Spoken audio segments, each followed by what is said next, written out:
the shitter. Right?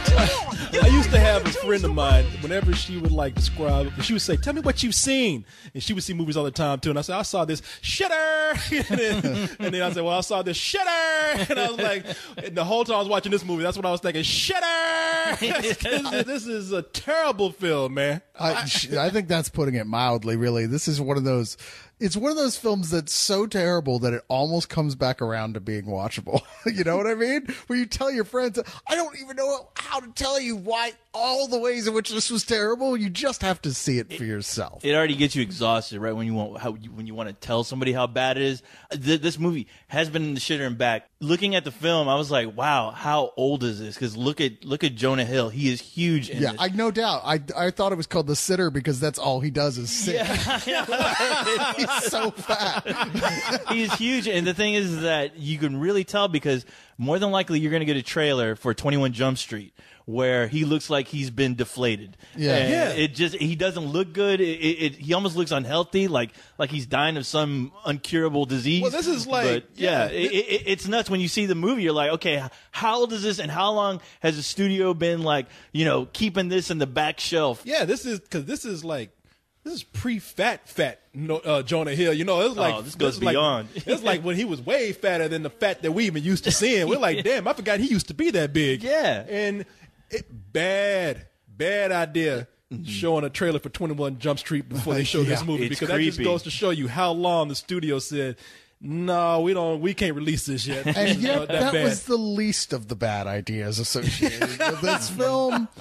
I don't even know where to begin. Where do you start? Is it the way that it seemed like it was edited by Edward Scissorhands? Yeah. That it just edited so much that it doesn't even make sense at points? And this is a rated R comedy. Is it bad because it's got a sitter who they try and tell you at the beginning, you're just such a nice guy, who proceeds to take this group of very small children into the city on a cocaine run? Yeah. Yeah. That's what's so crazy about this movie. I'm not offended, but I'm just confused that, wow, you had to go that far to be a black comedy where you made Jonah Hill a loser who decides to like steal these kids, their parents' car while he's babysitting them. Yeah, and take them out on a quest for cocaine that he's looking for his bitch-ass drug addict girlfriend. Yeah. And and that's not even the most confusing about it. It's like, see, this is one of those comedies where somebody had a premise that was so dark. They're like, hey, man, you want to be really edgy? Let's have Jonah Hill take these kids out looking for cocaine. But then nobody thought what to do after that. I think somebody was on coke and watching Adventures in Babysitting and said, oh, God, we can totally do this except make it about coke. Yeah. We have kids running around with a coke head, and you take them to bars. You got gang fights. You got a guy chasing kids with a gun. I mean, even though that happened in Adventures in Babysitting, but it was done well. It made sense there because the character actually had sympathetic motivation. She was in a situation she had no choice but to be in. Here, you've got Jonah Hill, who's like, just fine, could have stayed home with these kids. Yeah, they're kind of brats, but they're not like the worst kids ever. Well, maybe the Mexican kid is, but he's pretty bad. He's blowing shit up all over the place. But actually, he's El Salvadorian. He's from El Salvador, which he was. Yeah. I mean, that's the other thing about this movie. This movie, the stereotypes in this movie are so one-dimensional that they become monotypes because they're so sense. badly written, and they're there for the obvious joke. Oh, look at that Mexican kid. Look how funny he talks, and oh, look, there's black people. Look how crazy they are with their thuggery. So much that doesn't make sense. Like, okay, so you talk about Adventures in Babysitting. I'm reminded of the scene where she goes into the blues bar and wins over this whole crowd of black people by getting up there and singing blues with the kids. And they're like, that was really funny. It was pretty brave of you to get up there. All right. And you're like, okay, I can kind of buy that because it was cute. Here, Jonah Hill goes into the big bar full of like hip black people and wins them over by talking like a wigger.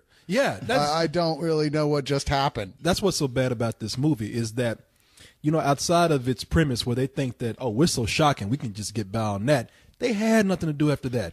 It's one of those films where when they don't have an idea, they just choose to put these characters on a night. There's what you doing, Dr. Doom? She's attacking me.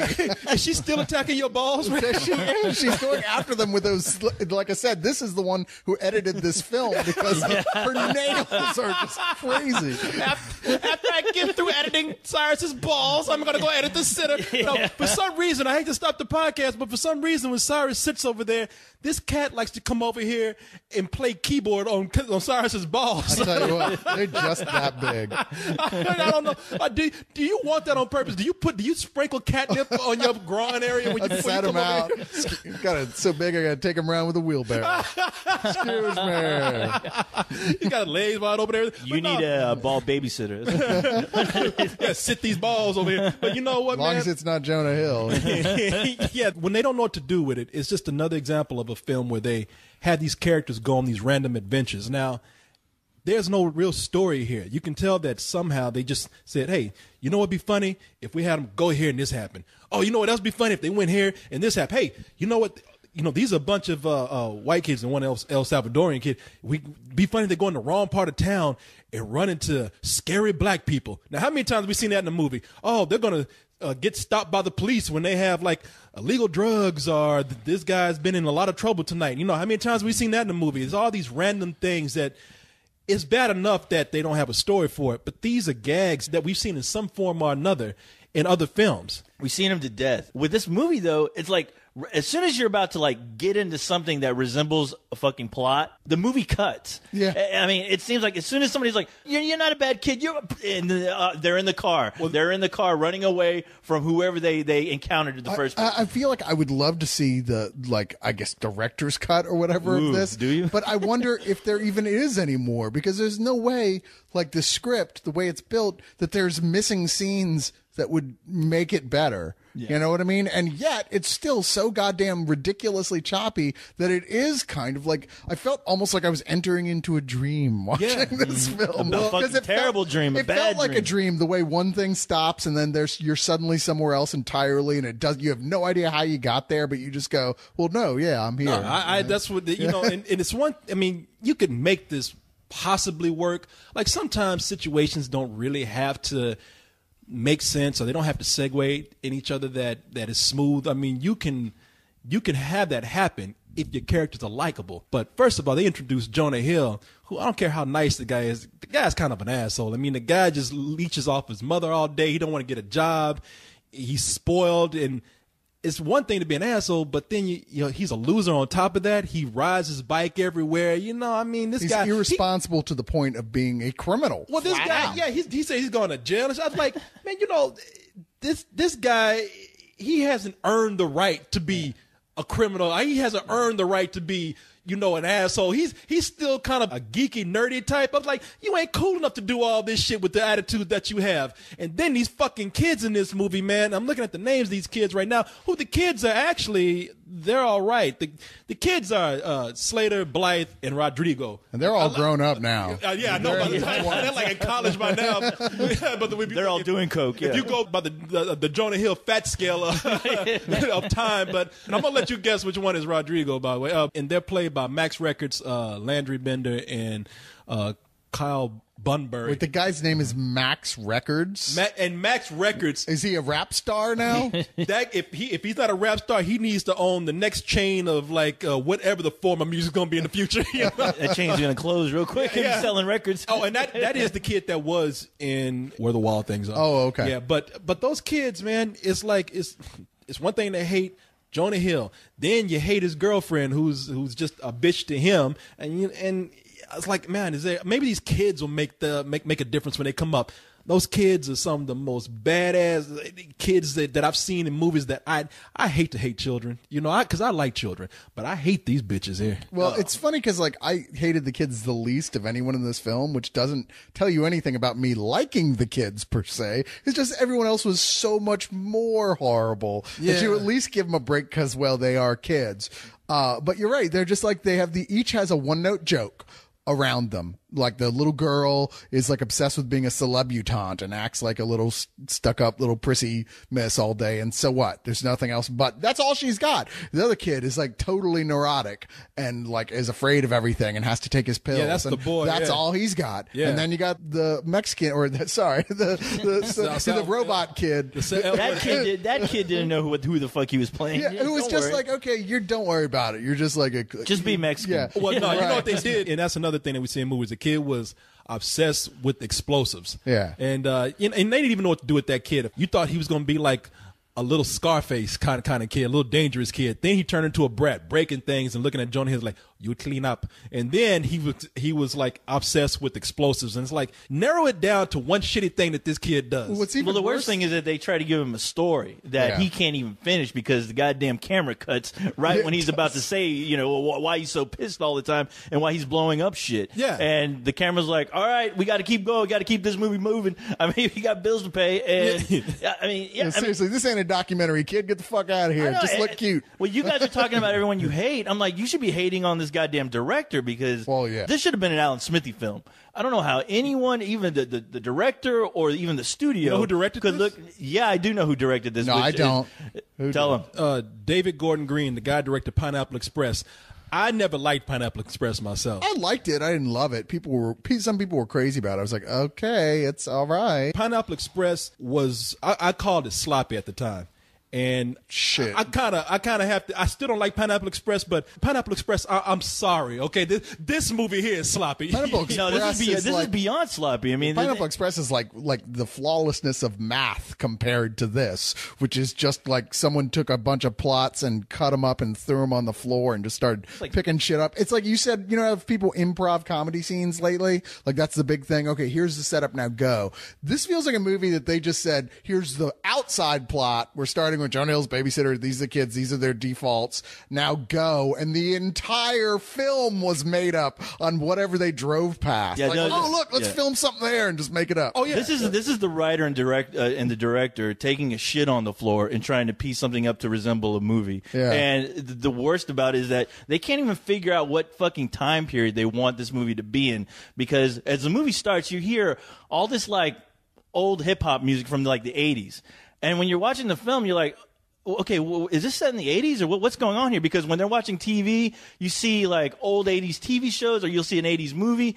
And then you realize, oh, wait, they're using cell phones. Oh, they're watching that old 80s TV show on a big flat screen TV. Probably because they're trying to connect themselves to Adventures of Babysitting, which is a bad idea. When you have a director or a producer, someone who's from a certain period, like the 80s or the early 90s, for some reason they think it's cool to put the soundtrack of their lives in the film. Yeah. But a lot of times they don't realize, like, okay, playing like Biz Markie, you got what I need, or Slick Rick, the Far Side is like, that ain't got shit to do whatever is happening in this movie. Yeah, I mean, Jonah Hill's not listening to that. Yeah, he's not even listening to it. Well, come on, it was obviously a fantasy anyway. I mean, right off the bat, he's like, the movie opens with him going down on a hot chick. And this is Jonah Hill at his fattest. Mm-hmm. This is Jonah Hill when he was still working as the Goodyear blimp during the Super Bowl. But you say like his head would have crushed up pelvis if he just rested his head on top of it. That's how fat he is. And then later, there's an even hotter chick who just thinks he's cool out of nowhere. There's nothing to do with anything except that they had to find a way to That's give the way him this movie a is. back door to get away from the shitty girl he was dating. Oh yeah, no, It's a Hollywood wet dream is all it is. Oh yeah, it's all it is. But that's the way this movie is. Everything happens by coincidence throughout the course of the night. When Jonah Hill is like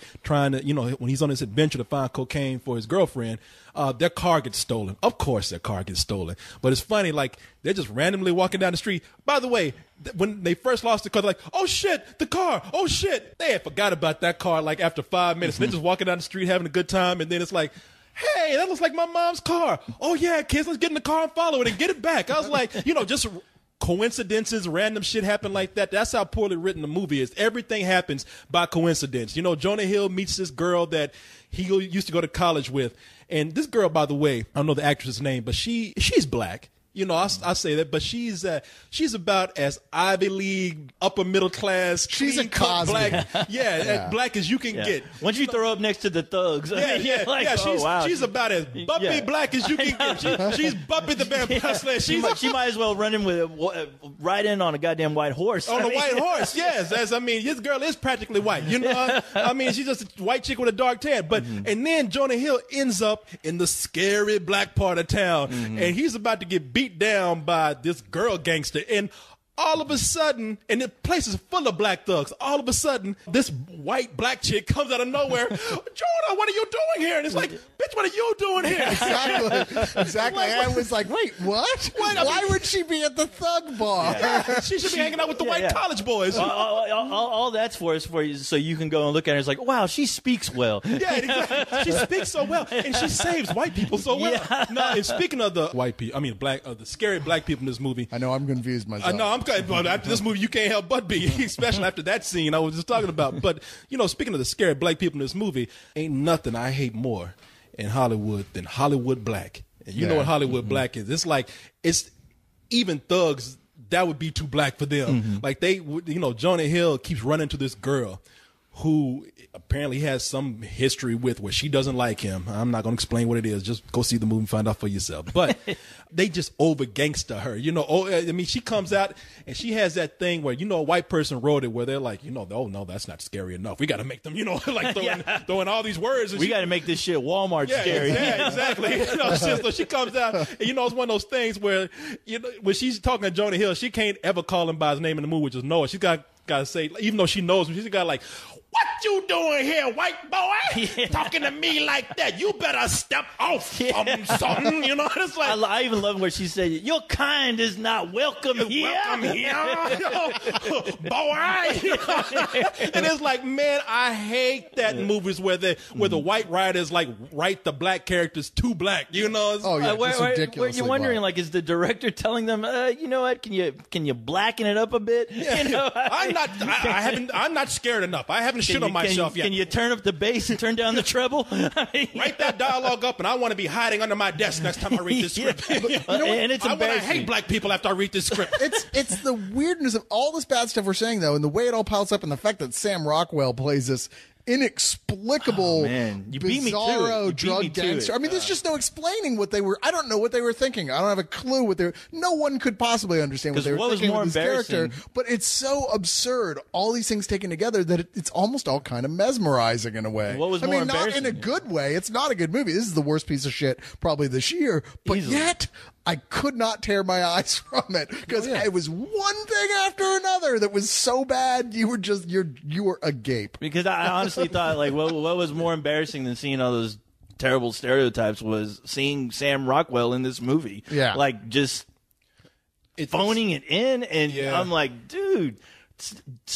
Wow, I would have fought. I would have called the lawyers and begged them, fought for this movie not to have played. Another reason why so fucking bad. This has to be an older film. It has to have been shelved because Rockwell is bigger now, and he probably wouldn't take this. He probably wouldn't do this, but and what's so embarrassing about him being in the movie is just the situation that he's in. You mentioned comparisons to other films, like Adventures in Babysitting. They go to the black part of town and they have that scene there as they do in this film. But I was thinking about other movies that have, throughout the course of one night, one long crazy adventure. After Hours. After Hours is one, and Go is one. Yeah. And Sam Rockwell, his role is taken directly out of Go.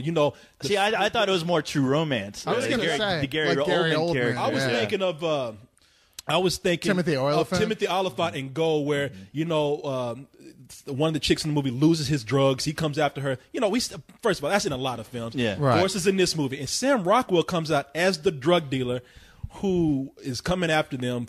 Because somehow his cocaine got misplaced, and he needs to be the villain. And it is kind of a funny scene at first because it's one of the most surreal scenes in the movie. It's like Jonah Hill has to go to him to get the cocaine for his girlfriend. and it starts out with a guy roller skating. Then they go deeper into the place, and there's a bunch of bodybuilders and all steroided out. And if they're not bodybuilding, then they're sitting up there doing drugs. And Sam Rockwell is obviously some sort of like, they hint at him being some crazed out, coked out gay guy. And that's what pisses me off about this film, is that there are so many. I mean, I'm talking about the scary black people, but the movie doesn't do well for anybody. It has the nerve to even try to justify its stereotypes, its racism, it almost like its homophobic images by coming in and trying to balance that with messages. That's one of the things I hate about this movie.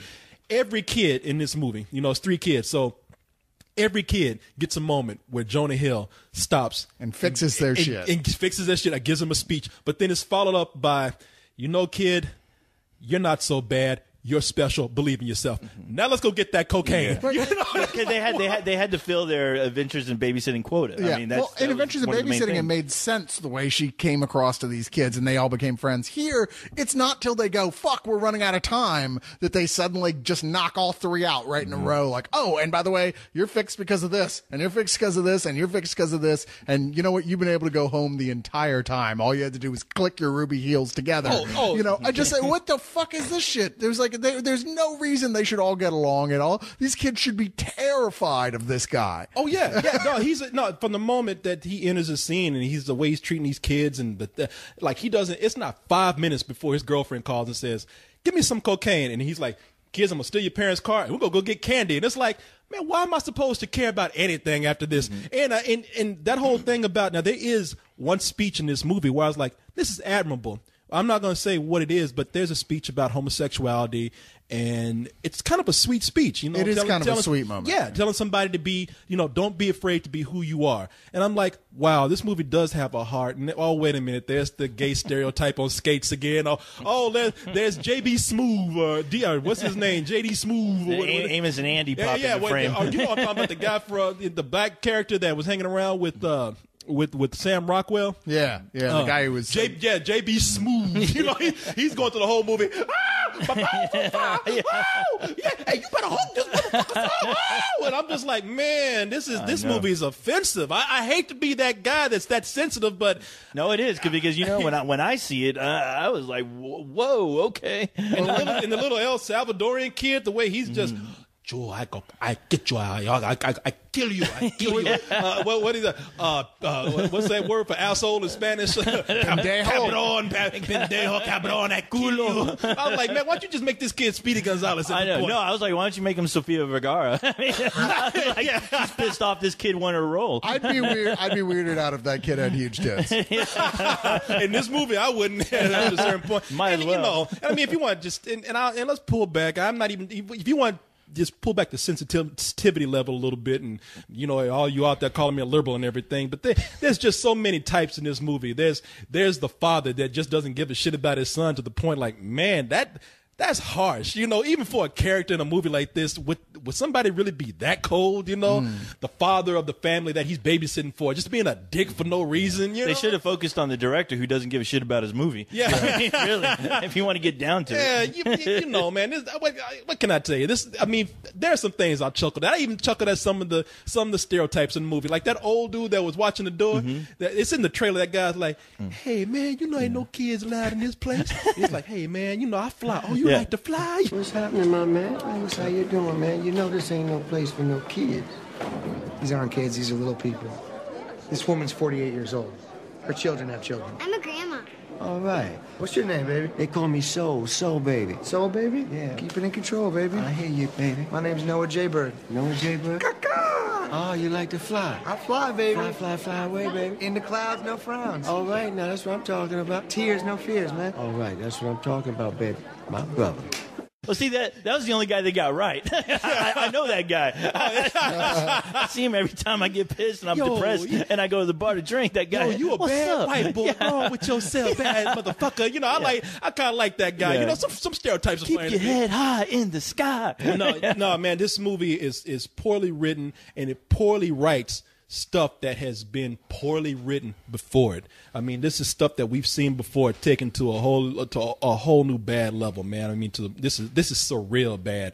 I almost gave it a fuck you because I was offended by it, but there were a few chuckles in there that I laughed at some of the stereotypes. So I said, you know what? I'm guilty too. So it's full of just complete unlikable characters. There's nobody for a black comedy, you need someone to root for. And this half-hearted thing that they did at trying to have a message or a heart in this movie, that's false and it doesn't work. This movie is full of shit, and therefore it is straight up some old bullshit. You know, it's funny because, like, I mean, on the outside, you're absolutely right. I mean, it's probably actually is a fuck you if you were just looking at, like, grade of movie. It's Z grade. But as I keep trying to emphasize, there's something about all the things about this film that are so horrible that they turn into this swirling miasma of hallucinatory I don't even know what it's like going to Willy Wonka land of badness. Hey, that's entertaining. But I don't understand, but I was with it because I couldn't wait to see how badly they were going to fuck up the next scene. A world of never-ending bullshit. In that end,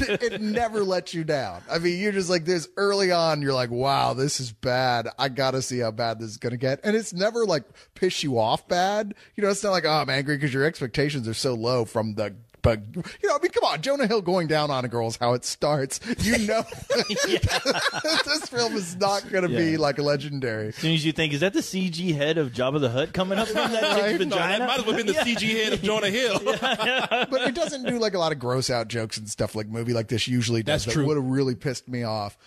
It's just, I don't know what to tell you. It's just so absurd, especially with Sam Rockwell, whose character doesn't make any sense at all. It's like they just dreamed the entire thing. And I'm going to give this a low rental because for God's sakes, you've got to actually see this thing. I mean, you really do actually have to see it. Just don't pay to see it if you can help it. It's that bad. I don't know. I'd be offended if somebody told me to download this. I mean, really, out of all the cool shit I can download, you're going to tell me to download this fucking movie to see some bad stereotypes and bad directing, bad editing, bad just about everything across the board. I mean, wiping my ass with this movie would be like wiping my ass with shit, and it doesn't make any sense. It makes no sense to do that. I gotta clean this shit off my ass. So, I gotta get some shit. I cleaned the shit. I tried to clean shit with shit, and that just doesn't work. So no, this movie's getting a major fuck you, and I mean a fuck you to this movie and the goddamn minivan that it rode in on. No, I mean I was really. I mean I've been sleep deprived for all day. And watching this, I wanted to fucking put a bullet in my head. I was really thinking, who allowed this fucking movie in this theater right now? I mean, where somebody paid money to see. Oh, I paid money to see this shit. I forget. Yeah, this wasn't a screener. This wasn't a free press movie. No, fuck this movie and fuck that director. I know. Fuck the writer. And fuck you, Jonah Hill, for sleepwalking through this whole goddamn movie. There wasn't a single moment of compassion from this guy dealing with the kids, only when it was written. And as soon as you felt like he got one moment right with talking to these kids, he would fuck it up with some stupid ass gag that he pulled out of his dick. I mean, I'm yeah, sorry. and plus it's Jonah Hill. It's Jonah Hill, and he's Jonah not trying. Hill. Yeah, it's like, yeah, I'm tired. Yeah. Randall, you better watch yourself next time you my side of town, white boy. Low rental. I don't care, white boy. You better watch yourself. You better step off. You better chickity check yourself before you rickety wreck yourself. I'm just flying, baby. It's all good. You know what I'm saying? I'm down in his house. All right, there. That's a cool white boy right there. Oh, that's a bad motherfucker.